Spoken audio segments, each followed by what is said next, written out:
Welcome in to the David L. Gray Show, voicing truth and reason. Happy to have you here in for another live show. And we're talking about topic today. Which shall we call it? We're dealing with the ideology that people think there's multiple races on the planet Earth. For example, that there's black races and white races and all types of different races. And this is really the virgin and really antithetical to the Catholic idea that we're just one whole human race. But we have to deal with this. And we're going to deal with this today. We're going to, on the other side of introduction, we're going to interact with a video. It's not very long. It's by Jared Taylor. So we're going to interact with that. And I've really been looking forward to this topic as something that I've wanted to talk about for a while, because I think the race ideology is one of the most harmful things that we have going on the planet. I mean, the idea that we have multiple races not only leads to the promotion of racial division, right? If there's multiple races, then that's going to lead to promotion of racial division, because someone, there has to be a superior race, right? And also because I think it's very dangerous, because there's really no way to reconcile it theologically, at least with Catholic theology. And so therefore, it only race ideology not only separates us from each other, but because we cannot reconcile it to God, it separates us from God. Right? So you have these multiple races who cannot be reconciled to each other because they're so different, but because they're so different, they cannot reconcile to God. Like a question we'll be dealing with, like, well, if there's multiple races, then which race did Jesus Christ come to save? Right?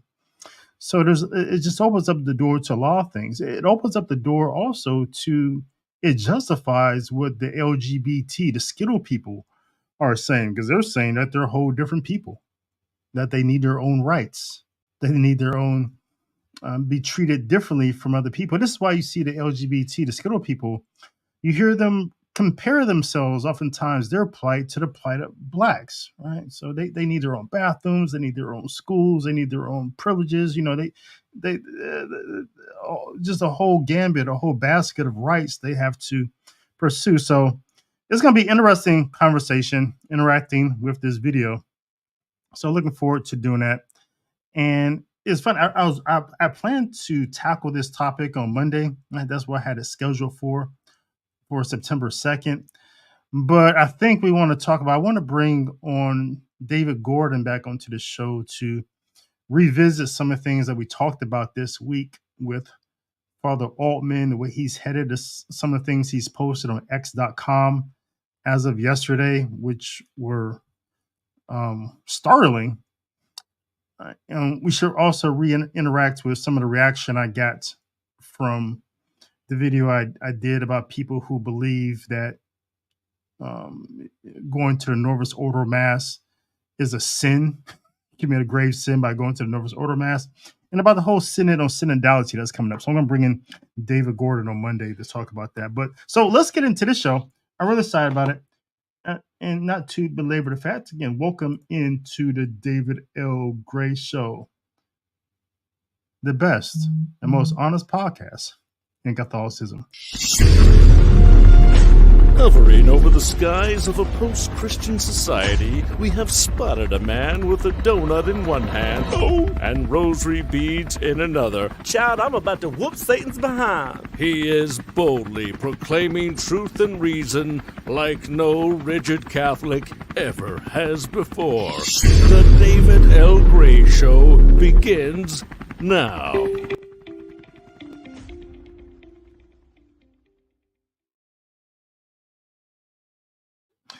And welcome in all my guests, and especially Miss Eileen Holmes Steves LeBlanc, who has been on the show. She has a wonderful story. She has a wonderful podcast as well. Check her out. She's one of my super supporters because she supports the show on Patreon and she supports it here on YouTube now. We have a couple of people like that. I know Brianna does that as well. So I appreciate all you guys' support. Always keep you in my prayers. Keep me in yours. let's deal with the topic itself. I mean, with the person who's going to so, and shortly we're going to bring on this gentleman. Let me get here. Not that dog, not those chromosomes. This guy right here, he is Jared Taylor. So he is the video that we're going to interact with. He want to put it together. This is a topic that he is big on. If you look him up on the Google, the result that you get back is, oh, Jared Taylor, he's a white supremacist, which actually isn't true. It's not true. And I want to put this preface out there, let you guys know I'm not interacting with his content from like a hostile way whatsoever. And I think he's misunderstood to be some sort of white supremacist because he's not. Proof of that is that he believes he grew up in Japan. He spent a whole lot of time consulting with Japanese industry. He's written books about this. I think he believes that the Japanese people, which for him would be a different race, the Japanese people they do things the best in many different ways. He finds in their culture and their industry that they're far superior than other people and how other people do things. So for Jared, he would say that he sounds like he's a Japanese supremacist, so not a white supremacist. So, but if you go to Wikipedia, the first paragraph is like, oh, he's a white supremacist. And if you go into the talk side, you click on talk. And this is what you should do sometimes when you go to Wikipedia. Click on talk. And this is where Wikipedia editors like myself, where we argue about the page being edited. And in those arguments about Jared's page, there's an argument about should we call him a white supremacist or not? And so the people were saying that we should, saying, well, look, here's the evidence that he is. And so evidence in Wikipedia is reference to articles. And it just happens to be that all the articles about Jared Taylor are from places like MSNBC, CNN, all these like liberal sites that call him a white supremacist. And so one editor had asked the other editors, they said, well, get a source that says he's not a white supremacist. There's no other source. So that's how Wikipedia works. You have to use sources. But he's not a white supremacist. What he is, he's a person who believes in racial preference, or we could say he believes that the so-called white people, he wants to preserve he believes is the white race. And that's a good way to say it. He wants to preserve and protect the white race. So yes, that means that he doesn't believe in what's called racial mixing. He would say people of different so-called races having kids with each other, intermarriage. So, which again, I don't come into that idea hostile. We see it in the Old Testaments, right? People sometimes do want to preserve their culture. When I grew up, this probably like a lot of you, I grew up in the 70s and 80s, and my parents and grandparents, they were born in the 50s, the early 1900s. So, I've said this before in the show. I was raised in an environment where the women in my family, my mother, my grandmother, people like that said, no, you cannot, you could see any girl you want, but don't bring home a white girl. But where I'm from, we're in Ohio, I know for a fact. My so-called white friends, they heard the same thing. My Italian friends, my Greek friends, Yugoslavian friends, we all heard the same thing from our parents. My Lebanese friends, we all heard the same thing from our parents. They want you to bring someone home like them. On a deeper level, my Italian friends, their parents want to bring not only a person like them, but also someone who is Catholic, right? So it's not foreign what Jared is saying. Sometimes people just want to protect their culture. Even today, you still hear it from people from India and China. You rarely see them date outside their culture. And even when they do, one of the highest divorce rates in the United States is Chinese woman and white man. The marriages tend not to last, right? Because eventually there's just some cultural clashes. So, but that's where Jared is coming from. He's not a white supremacist. He's just a person who believes in protecting the so-called white culture. So that's who he is. So we're going to interact with this video. I'm not going to interrupt it a whole lot. But before we get there, before we get into the video, I want to give you some tools by which you can better interact with the video. Welcome in. Got KP Jack here. Welcome in. So here's some tools by which I want to just throw out there before we start the video. So I'm going to put up some samples of what the Catholic Church teaches about race. Okay. And first, I would say, before we get there, I would say that when you're watching the video, I want you to hear something. Jared keeps talking about, he believes that there's different races of people because he's saying that different groups of humans have different types of biology. So he believes that proof of that there's multiple races is evidence of biology proves that there's different types of races. I'll just say it like that. Right. So he's going to make a biological argument that there's multiple races. The Catholic Church, when she speaks of one race, what she's doing is she's making a ontological argument.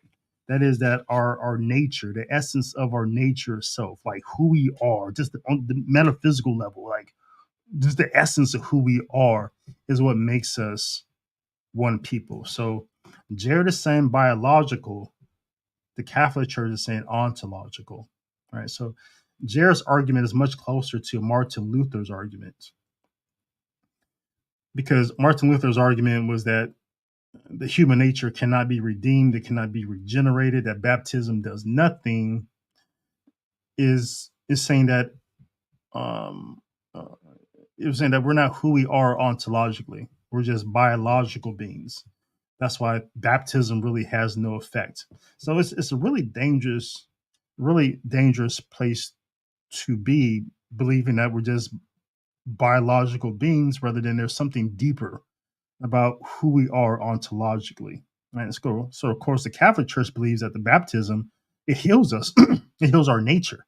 It heals us ontologically. That baptism doesn't just heal the body, it doesn't heal us biologically, but it heals us ontologically, just the nature of ourselves. So these are really two fundamental different arguments. And also I want you to hear that the arguments that Jared is making in this video are the same arguments that the Skittle people make. And you'll hear him talk about, he'll bring up differences with dogs, he'll bring up differences with men and women. And it's funny, you'll hear his argument about men and women, and he'll say, oh, well, you see, they're men and women were just separated by one chromosome. That's a biological argument. Yet he doesn't say women are one race and men are one race. Okay. Now, of course, if you're married, you'll probably say, yeah, women are a completely different species. They're not even human at times. I would say that, and probably most married men would. But here's church teaching. Let me get Murmur up here. She says, I am so grateful my parents never prohibited dating partners or who we brought home in the 60s and 70s. And I never put prohibition on my children in the 90s. And that's the best way. And I never did that with my children either. I think probably I may have had like a deep internal preference. Maybe I really don't know. But I know when my third oldest daughter, she's really the only one I've been interested in boys. When she's like in high school, all the other ones are really, they're focused as they should be. But she liked the boys and the boys liked her. And she was homecoming queen, and the homecoming king was her boyfriend, who's, so-called, white. And I just wanted, I had the same conversation with him on the phone that I would with any boy. If you touch my daughter, you try to have sex with her, because I raised her as sex for marriage. If you touch her, I'm gonna beat you, your dad, and your dog. I would have had that same conversation with any boy. So Here's church teaching on the subject. Let's bring this up. I'll fill up the whole screen with it.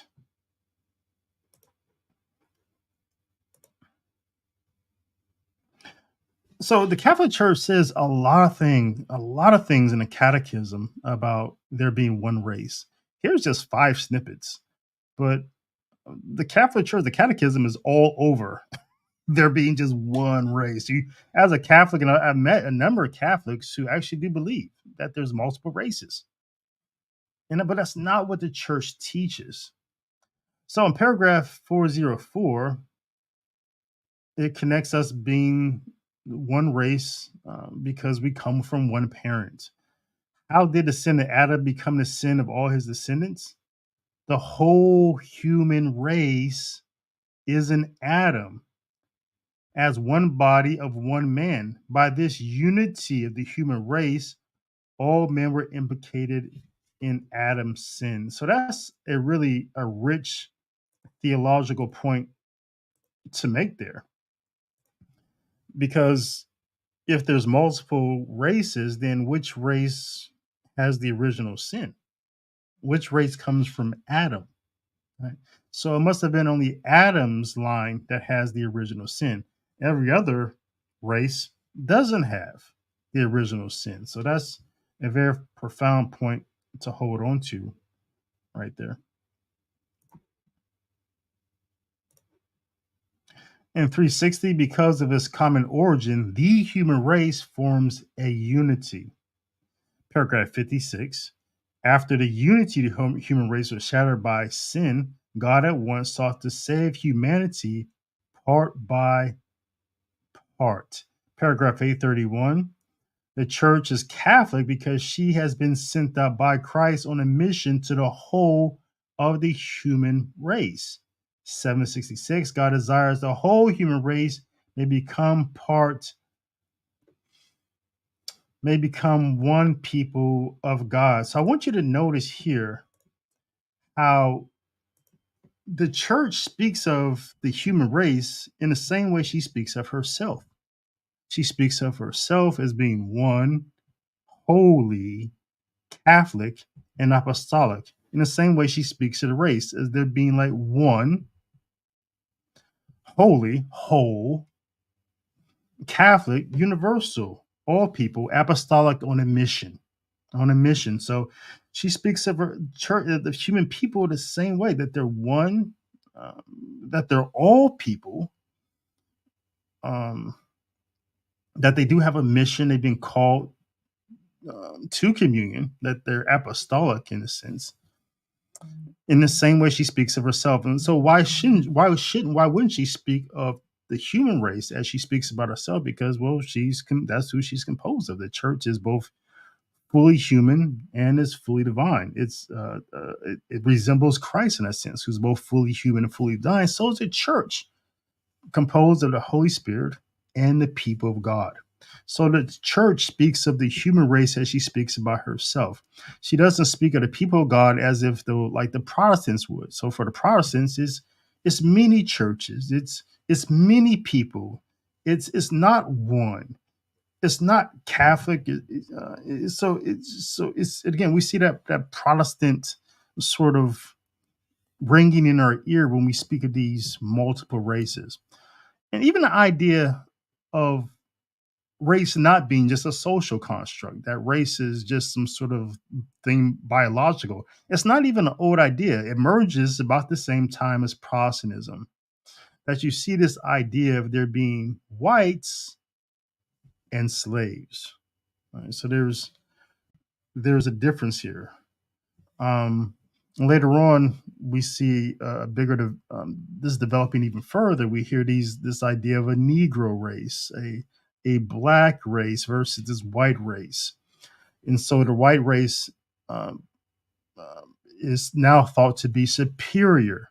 And so because she's superior, she has a right to colonize and conquer and take people into captivity. And so this is type of, if you think race is biological, not just some sort of social construct we came up with to divide ourselves, to profit and make money, and to start wars and things like that. If you think it's biological, well, then you have to go into the next phase. Well, which race is the dominant race? Which race is superior? So having said that, having prefaced that whole thing, let's now get into the content of what Jared is saying and react to that. Hello, I'm Jared Taylor with American Renaissance, and I'd like to talk about the reality of race. It's fashionable to claim that race is a social construct, an illusion, with no basis in biology. Craig Venter, who became famous for sequencing the human genome, claims that, quote, the concept of race has no genetic or scientific basis. In 2011, even the Museum of Natural History in Washington had an exhibit that claimed to, quote, question the very concept of race. Well, common sense tells us this is wrong. No one could possibly mistake a Scandinavian for an Australian Aborigine. So you see, from the very outset, Jared is making just a really simplistic, sophistic, just biological argument. He just starts with the images himself, and he's saying, "Hey, these two people look different. Therefore, these must be different races." It took tens of thousands of years for those differences to evolve.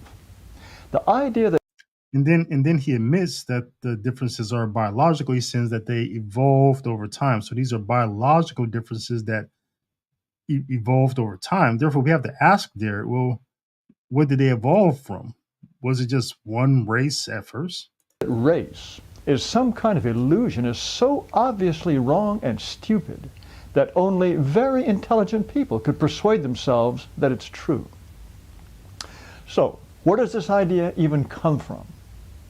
It's based on the fact that there is more genetic variation within races than between them. 85% of human genetic variation is found within any given race, and racial differences account for only 15% of genetic variation. But that does not mean that race is an illusion. That 15% difference between races is important. Consider the differences between the sexes. What you see on the screen are the 46 chromosomes that make up the human genome. Do you see that stumpy little chromosome in the lower right-hand corner? That's the Y chromosome. Men have it and women don't, but otherwise they're genetically identical. That's a very small genetic difference. But look at the physical differences between the sexes. Some are absolute. Women have organs men don't, and vice versa. And other differences are like the differences between races. Height, for example, is controlled almost entirely by genes. And we know that men, on average, are taller than women. However, the range of heights for men, from the shortest man to the tallest man, is much greater than the difference in height between the average man and the average woman. So there is greater variation within the sexes than between them. But that doesn't make the sex difference in average height go away, does it? Anyone who claims race is an illusion would logically have to say that dog breeds are illusions. 27% of the total genetic variation in dogs is between breeds. That is more than the 15%, which is the variation between human races. But it is still correct to say that there is a lot more genetic variation within dog breeds than between them. But look at the tremendous differences that result from that 27%. Dogs can be strikingly different in appearance, temperament, lifespan, and susceptibility to disease. These differences are simply an expanded version of human racial differences, 27% versus 15%. If race... All right, so his point there, it still doesn't contradict what the Catholic Church is saying. The Catholic Church is saying is that there's one human race. And under that one human race, you're going to have various different biological factors, right? Depending upon how people have evolved over time in their particular environments. We could say it that way. So if people did evolve to have brown skin that protected them from the sun because they were in hotter areas, or people evolved to have different aspects of their biology that makes them susceptible to different things in different places. Well, that's fine. Those are just various different biological factors like height. If you're a pygmy and you're very short, so you're a bushman and you're very short, well, is that something that adapted over time based upon the environment that you're in? That doesn't mean that you still don't belong to the human race. That just means that you're still under the umbrella, but you have some just things in your biology that is there because of some reason. But the proof is that you're still human. You can still mate with other humans. If a pygmy and a Scandinavian woman get together and have a kid, it'd be rather interesting looking, right?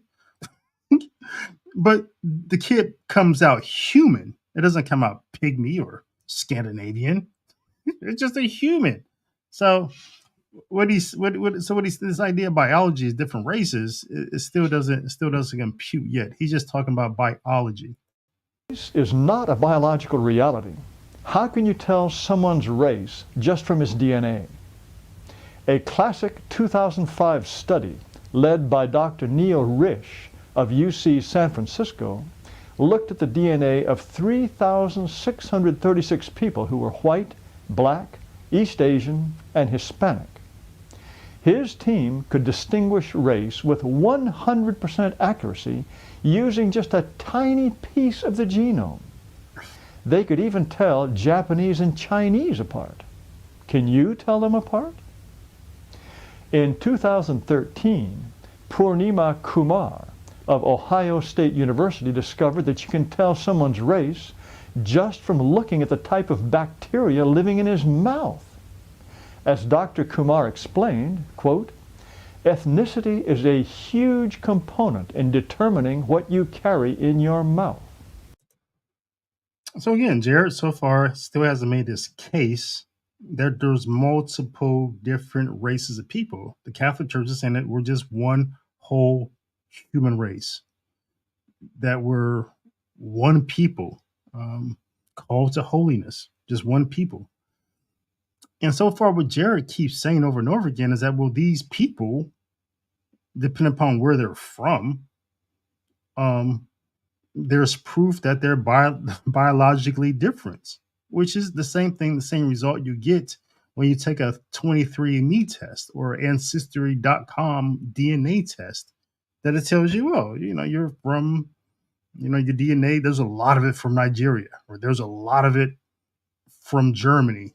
The same thing that this doctor from The Ohio State University is saying, that based upon what's going on in your mouth, the bacteria there, you can tell a lot about where you're from and your ancestry and things like this. So far, there's still not any evidence that that there was one race of people that came from Adam, who has the original sin, versus there's other people from other races that are not part of the one line that God created. There are race differences in hormone levels, gestation time, rate of development, brain size, eye size, genital size, hair type, bone density, fat distribution, age of puberty onset, lifespan, twinning rates, myopia rates, disease rates, etc., etc. These are biological facts. They're not sociological constructs. This is really a false dilemma. This is a false distinction. He had made a case about all these different types of biological factors that can prove that people have different biologies. Fine.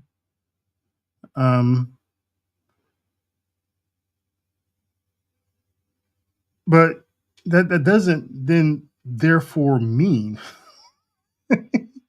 that is there, these are different races of people. So this is a weird distinction that he's making.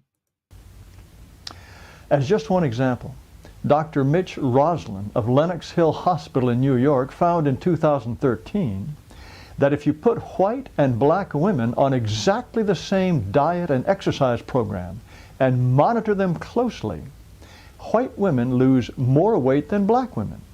It's because black women have slower metabolisms. Dr. Roslin's conclusion, quote, "There are racial and genetic differences in obesity. These things are real." Well, doctors understand this. The FDA has approved a heart failure drug called Bidil, but only for blacks who do not benefit from conventional heart failure drugs. In 2013, scientists at Thomas Jefferson University found that the formation of blood clots follows a different molecular route in blacks compared to whites. This contributes to higher rates of heart disease and lower survival rates for blacks. It's because of medical differences like these that there are even diagnostic tests that are tailored to specific races. In some cases, it would be outright malpractice for a doctor to pretend that race was an illusion. Again, we're talking about biology. Biology. Everyone knows. I mean, well, I guess a lot of people know that yes, black women have higher. They're at more risk for what is that called when you die from having a baby? Maternal health, or black women, or so-called black women, are at higher risk for that. Uh, So-called black people they tend to have sickle cell, right? And of course, now that everyone's like a shade of beige now, and there's a lot of interracial kids, we can't even say that anymore, right? So you see people who may appear to be not black, they also have sickle cell as well. But once we get into their DNA, we said, oh, well, you've had, one of your ancestors or something was had sickle cell. So yes, we say people in the who live in the Mediterranean, or those type of areas, or we could say in particular types of climate, they live longer than other people. But that doesn't mean they're a different race. They're still humans who, because of environmental factors, because of their diets, because of things they inherited from their ancestors, have certain things in their DNA, whether it's height, whether it's how fast you lose weight. It's just in your DNA, but that doesn't mean that your DNA doesn't belong to the one human race, or that if a Mediterranean person has a child with a person from the South Pacific, that stuff still won't be in the DNA. So he's making all these DNAs and biological arguments, which so far, again, hasn't proved that we're not just one race that can breed with each other.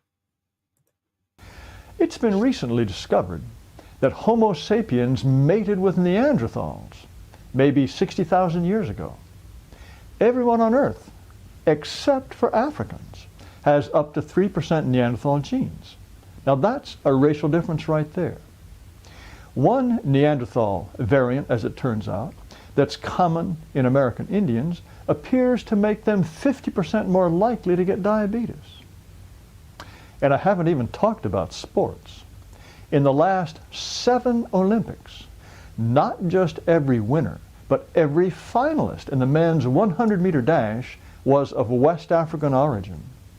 The long-distance running events are crushingly dominated by East Africans. That's an impressive record for a social construct. So you're in. I thought that was the funniest argument. Jared saying, because black folk are fast, they're a different race. Oh, because you can race really fast, you're a different race. I just thought that was the funniest argument. Instinctive understanding is correct. Race is real. As Ernst Mayr of Harvard has pointed out, quote, Those who subscribe to the opinion that there are no human races are obviously ignorant of human biology. So why do people push this silly idea? I think they're... All right, so he closes his case there, and he says that, oh, if you don't believe that biology, differences in biology equals different races, then therefore you're just dumb.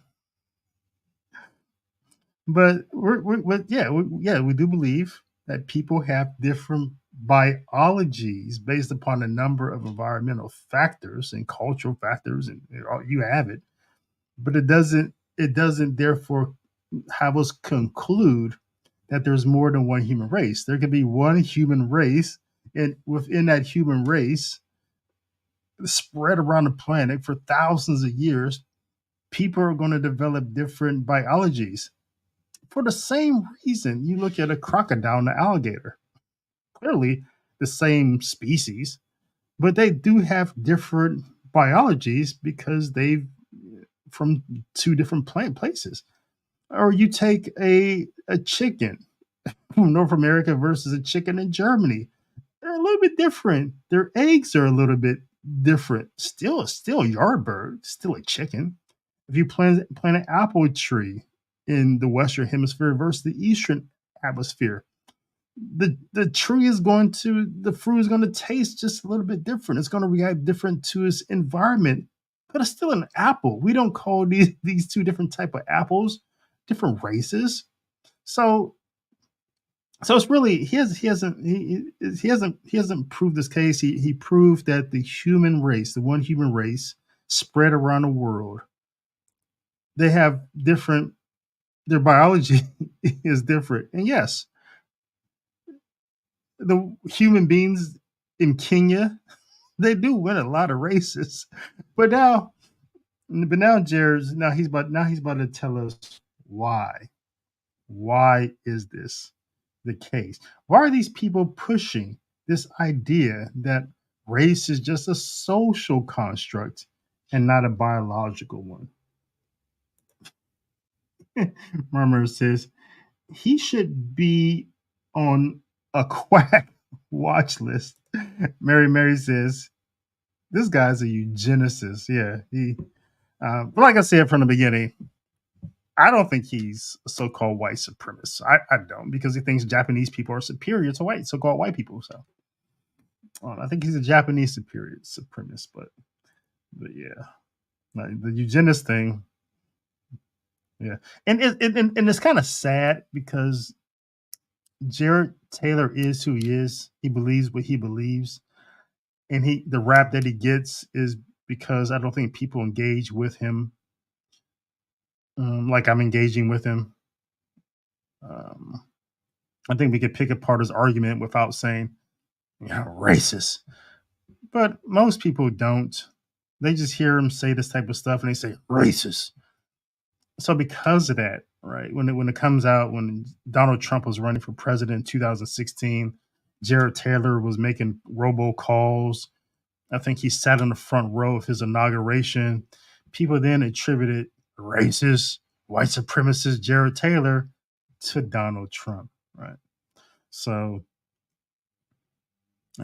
without asking the question, Jared Taylor raised a lot of money for Donald Trump, right? You raise a lot of money for Trump, you kind of sit in the front seat at inauguration. So, but therefore, Trump associates with Jared, therefore Trump is racist. So that's the rap he gets. Bad or good? Two reasons. One is to persuade white people that immigration and mixed marriage mean nothing. It doesn't matter if whites are replaced by non-whites because we're being replaced by ourselves. And if we marry outside our race, it's no different from marrying white people. The other reason is that many people are afraid that if there are races, and races are different, that there could be race differences in intelligence. Listen to John Horgan, writing in 2013 in Scientific American, no less. Quote, "Part of me wonders whether research on race and intelligence should simply be banned. It seems to me to have no redeeming value. Scientific American is afraid of science. Well, I'm not afraid of science. And I have made a video on this very important question that you can find if you look on the internet for Jared Taylor, Race Differences in Intelligence. So what he's doing there, so race differences in intelligence, it's an interesting conversation that I spend a lot of time researching. And I think one people who covers it better than most, even though he's not a biologist, he's an economist, Thomas Sowell. I think so. He covers, I think, the topic wonderfully, and he offers the nuance that I think the subject deserves. He's coming from that perspective of not being a biologist. He doesn't have a dog in the camp, right? But so when we look at things like IQ score, we see that consistently people from Asian cultures, Japan, China, they seem to have like the highest IQ scores. Black Americans tend to have the lowest IQ scores, but a higher IQ score than Africans, Black Africans. Hispanics are higher than Blacks. Whites are higher than Hispanics, right? So, but one thing that people don't know about IQ score, I think Thomas Sowell brings out wonderfully, is that now we're just talking about averages. We're just talking about averages across the board. We're not talking about, of course, you have Black Americans that scores very high on IQ scores. I think last time I took a high IQ score, I think it was like my early 20s was the last time I took one. And I was well into the 100s. I'm not going to sit here and brag, but it was well into the 100s. But that's the thing. IQ score changes, the top score changes like every 5 to 10 years. I forget the exact time frame. But what they do, it's recalculated every so often. And so a person who's like really smart, and these are different ages, people at different ages take IQ tests. And so a person 17, they take the test. The person who is who has a high IQ, and their score becomes the standard. They're given 100. They're given 100, and everyone else who takes that score in that age group, however they score on their test, is weighted or graded on. I guess you call that a curve. So they're weighted against that perfect score, which is called perfect. So if you score below that, your IQ score is 90, 80, whatever. If you score over it, your score, you have a 120 IQ. Okay. And some of that changes over time. So here's the interesting thing about IQ scores. So yes, you can say so-called Blacks and Hispanics and so-called white Americans consistently score lower than Chinese and Japanese. But over time, all groups have gotten a higher IQ score. What I mean by that, a kid today, take a black kid from like a poor area. I don't know, let's say East Cleveland. And he's going to score on today's IQ test, he's going to come in at 94. Okay. That's about average for Black Americans. Now, that same kid, if he were to take that test, how that test was weighted back in 1962, he would have scored 120. Right? He's not far from being able to apply to Mensa. Okay. Because over time, everyone's IQ score has gone up. So everyone's gotten smarter over time, which is surprisingly because people seem dumber today than they used to be. But no, everyone's IQ score has gone up, even so-called Black Americans. So we've all gotten smarter, but what's remained the same is the standard has remained the same. So what never happens is a Black kid from an average school district, from an average family, is made the standard of the IQ test. He never becomes the 100. Right? The 100 And also the 100 is never an Asian kid, right? Who sets the standard is always, a largely upper class, white kid, so to speak. That's always a standard. Everyone's graded against that. So IQ, how IQs are determined is, it's a lot of nuance you have to put in there. And also you have to look at, we can talk about averages, but we can also talk about, how does a black kid from the east side of Columbus, how does he grade from a black kid from Mississippi? How does a black kid who has two parents raised in a two-parent home, how does he score different than a single mom kid? So there's a lot of nuance you have to put in there versus talking about averages. But if you look at Jared's research on this subject, probably because he probably does have a really low IQ, he can't really think about these things in a big way. He's just looking at just average scores, and he's not even considering it over time how everyone's IQ has raised. He's just saying, look, white people have higher IQ than black people, and it's always been that way, right? So, and that's the conclude. So these are the type of conclusions that you arrive at: that biology equals race, and that IQ is just IQ score, without getting into like the details and the nuance and really thinking about these things and doing more reading and research. But low IQ people just do what low IQ people do. I hope you'll watch it. And thank you for watching this video. All right, so that's Jared Taylor, and that's his argument. And that is my response to how I think as Catholics we can think about race as being a social construct versus race being like a biological construct. But then I would go further as a Catholic. As a Catholic, perhaps we shouldn't even call race just a social construct. I think I have in the past. Maybe I shouldn't. Maybe I should think about it more consistently with how the church teaches that. Rather than saying race is a social construct, we could say, well, race is an ontological construct, that we are who we are on just an ontological essence, metaphysical level. That's who we are. And we know that we are who we are on an ontological level because the sacraments heal us on an ontological level. They may, such as the Holy Eucharist, also heal us on a biological level, like the Holy Eucharist can, heal your sickness. The church teaches that.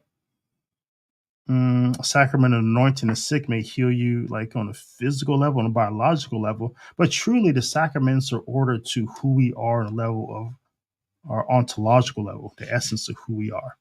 Therefore we know that we're human out of just our very essence. That's why when we die, we're still human, while Christ, Jesus, is still truly human and truly divine. That when we die, we get a whole new human body. That we're always going to be human. And when we die on our judgment day, we're not judged by our race, black, white, orange, yellow, whatever. No, we're just judged by our human condition, right? Not a so-called race condition. So that's how I think the Catholic should respond to like the arguments that we hear from Jared Taylor's type. And why it's really important for us to respond to these arguments, because when you divide humans by these weird things like this race thing,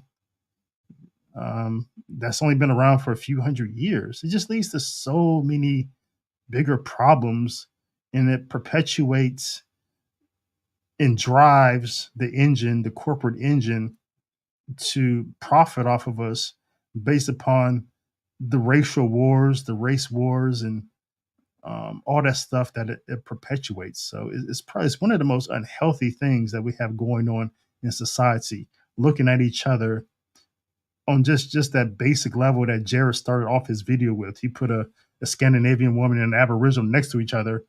And that's how society wants us to just look at each other. Like, oh, look at David Gray. He's black. Right? And because you say, oh, David Gray's black, you're able to apply certain things to me. Like, oh, David Gray, he's black. Therefore, he's fast. Therefore, he has a low IQ. Therefore, all these stereotypes that I've heard applied to races over time, I can apply them to David L. Gray. Oh, he likes chicken and watermelon, right? Which is whatever. Put me on a island by myself with donuts, not chicken, please. You can put some watermelon on the planet, make them watermelon donuts, right? Feed me donuts. It's not, but but this is the games that society play in a corporate engine, a political engine. As long as they can divide us by these base constructs that have nothing to do whatsoever to do with reality, they win. All right, let me get to your comments. And let's go up to Marmar. Yeah, all right. I think I already got to that one. All right, so Jennifer, she comes in and says, Jared's ego is bigger than his brain. Just my thoughts.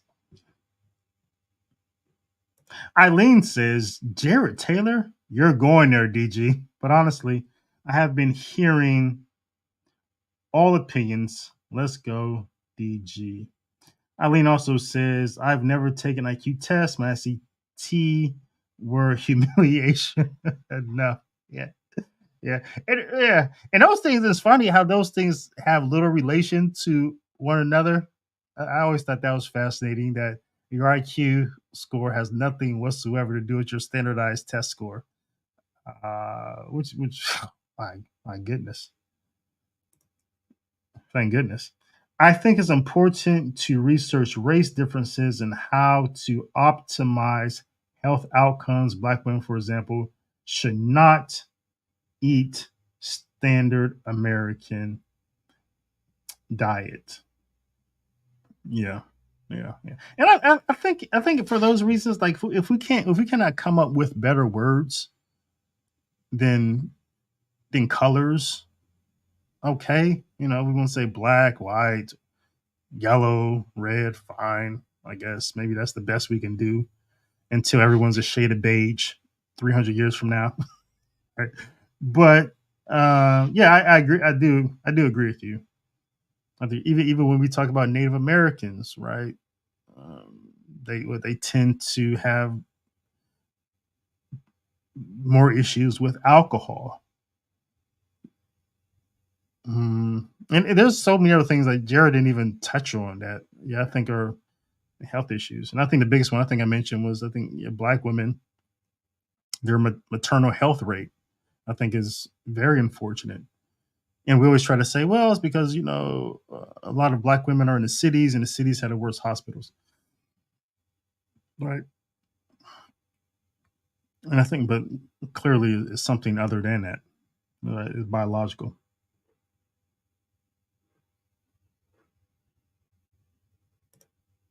Eileen says, much love to your beautiful bride, DG. Take her out for some Jaeger schnitzel. Jaeger schnitzel, rather. Yeah, she likes her some schnitzel. I don't do well with schnitzel here just because I don't eat pork. A lot of restaurants don't even have schnitzel if it's not pork, right? Jennifer says, my daughter is a sophomore in high school and she's in the college level classes and already been offered college scholarships. And it's not because of race, but because she's smart. Yeah. Same with my daughter. She's a sophomore now and she's taking classes at the University of Maryland.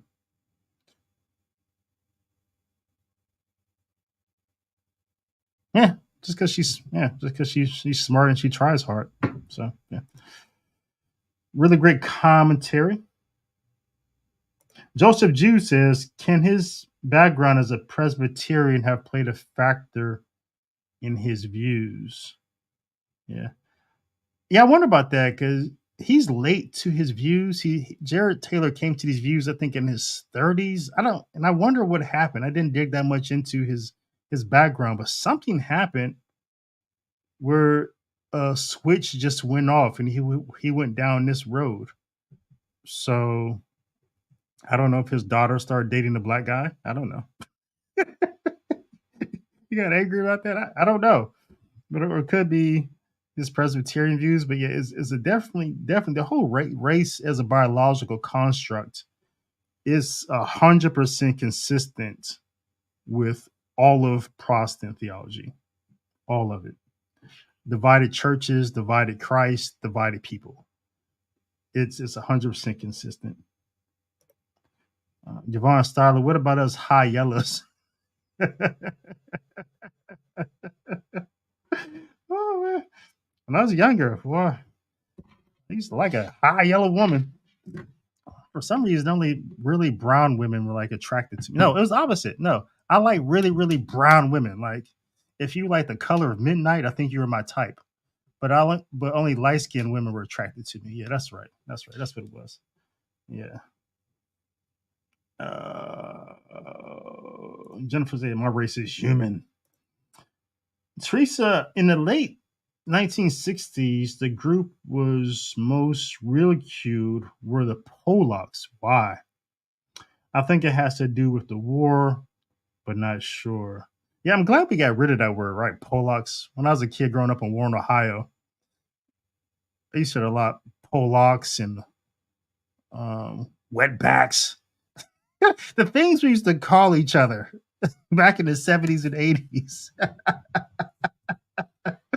Oh my gosh. I guess that's something positive thing we say about this age, right? They got away. They got away from a lot of those slurs. Some of them I can't let go. Like my daughter gets mad when I call people retarded. Like apparently that's called an R word now. You're not allowed to say retarded. But if you're retarded, you're retarded. So I don't know. Mary says it's true. My dad was Cherokee. I cannot metabolize hard liquor. Man. I can't imagine my life without bourbon. I can't imagine that. That's something. Yeah, that's biological. Right? Marmar says 50 years ago, one of the MDs I worked with gave me a lecture on how retardation would occur in offspring of those ethnicities who do not interbreed. Wow. Retardation would occur in offspring of those ethnicities who do not interbreed. Like, so he was saying that our DNA is getting thin. And to diversify our DNA, we have to interbreed. I mean, what is this, like a royal court of the French or English who kept having sex with their cousins? I could see that, right? Or maybe in Kentucky or parts of Mississippi, you're having relations with your first cousin consistently. You guys are all the cousins keep having kids. I could see that. The DNA does get thin, right? But he's saying like all of us, we just need to. That's interesting. I think it eventually happens. I think of course none of us will probably see it, but yeah, I probably see a future if the planet stays around long enough. According to some people, the world's gonna end after the synod of synodality. But if the world does continue, right, 300, 400 years, everyone's a shade of beige, right? Everyone's beige with curly hair, right? So I think it naturally happens. Mary says my daughter is an 8th grade teacher in almost 100% poor minority school. Many came to her barely at grade level. She consistently finds mathematically gifted children. Interesting. So it may not have anything to do with 2-parent homes or something like that. That's interesting. I guess sometimes it doesn't. You look at someone like Dr. Ben Carson, single mom worked all the time. He just raised himself on books. Turned out to be a phenomenal doctor, genius when it comes to his medical field. So, yeah, a lot of things I think and I'm not a scientist or anything like that, but I wonder about this, that a lot of things just have to do with the diet of the mother, the things that the mother intakes into her body when she's pregnant. I think that has a huge factor on brain development. It's just something as basic as getting enough water, drinking enough water, staying away from foods with a lot of chemicals. Mm. And you notice, I'm not gonna go to that down a rabbit hole. I was gonna go down to the rabbit hole, talk about how the whole birth control, after the whole birth control thing, and people start flushing birth control down the water after water became bad. You see a whole lot of these people who just think they're Skittles, right? I don't know. You know, I don't know. That's a rabbit hole. We don't have to go there. But I just always wondered about just diet of a pregnant mother, how that affects brain development. Mary, she developed a program geared towards this Woman Awards. She was removed because she refused to include CRT. And so good for her. Good for her not including CRT, which is the most racist thing you can do in a school. That's ridiculous. Genius is equally spread out among peoples, is social and economic. That squashes that genius. Yep. Louisiana says a more difficult response might be from one of his contributors. Forget the name, but he wrote a book, Catholic and Identitarian. Inherently, I don't believe there's anything in contradiction, okay, between Catholicism and nationalism per St. John Paul II, but I don't think that some toleration exists for racial identificationism. Yeah. I always wondered about that. I think, like, I'm with nationalism. I think you have to be as a Catholic. You don't have to be, but you have to appreciate the history as a Catholic. You look at someone like Leo the 13th, who wrote a couple of encyclicals in the late 1800s, Del Apostolical something, and then Custody de Quella, in which he was like encouraging the people of Italy to like take back your country, fight for your cultural identity. You guys are Catholics. He was like really just calling upon Italian people to embrace what it means to be Italian. And if they do that, they'll protect themselves from what the communists are trying to do. And he said what the Freemasons are trying to do to you if you guys just embrace your cultural identity. So nationalism is just part of our history as Catholics. Right? And as long as nationalism doesn't lead to superiority, like us thinking our nationality is somehow better than like the German nationality or the Yugoslavian nationality, unless it's like soccer or something. No. But as long as we don't think our nationality is like superior, then we could always, I think we'd always reconcile it to Catholicism. Oh, for sure. It's the superiority piece that is tricky, because I could see how national pride can lead to national superiority. Just because our sinful condition can put us in that trick bag. Jenna, you suspended? Was every? I bet. Yeah, I wouldn't be surprised. I wouldn't be surprised. Facebook suspends you for breathing too loud. Yvonne comes back, says folic acid during the first few weeks. That's the truth. I guess you're saying take that when you're pregnant, folic acid. I remember that next time I'm pregnant. The MD was elaborating on the history of disease in the human race. I wish I could recall, but it was immensely interesting. Yeah, that's unfortunate. Your daughter was let go. I'm sure there's got to be a better environment. Oh, did she find another job? Did she find a better place? I hope so. All right, my friends, that's today's show. Hope you appreciate it. The show is a little bit calmer than it usually is. But I hope you appreciate it. It's not a really hot topic, but it's something that I wanted to cover for a while. And I'm glad you came in to hang out with me and talk a little bit about this. And I will see you on Monday. And like I said, Dave Gordon will be my guest, and we'll dig into a lot of these things that are going on. Speaking about division, things that are trying to divide us in the Catholic Church. All right. Oh, let me get a couple of these before I leave. Mark, the noble function of religion is to make God simple enough for faith, not simplistic against reason. Pretty good. I like that. Jeff says, have you ever looked into the school that depicts the whole white race as mosquitoes?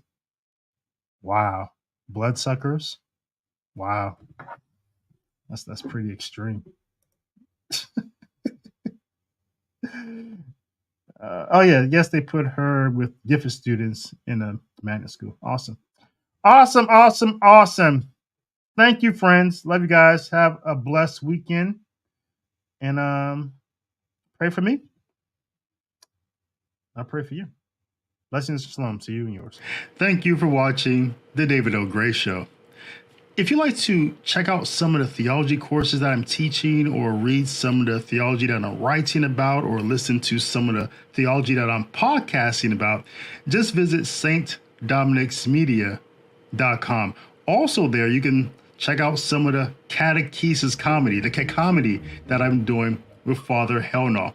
While you're there, please consider becoming a financial sponsor of my apostolate by leaving a donation or becoming a lifetime member, a hound of heaven at stdominicsmedia.com. Or if you like to use Patreon, we're there as well. That is patreon.com/David O. Gray. The link is in the description box. But thanks again for all your comments, all your likes, your shares, your subs. I really appreciate you. Thanks for keeping the apostolate going. And one thing I do want you to remember is that Jesus loves you.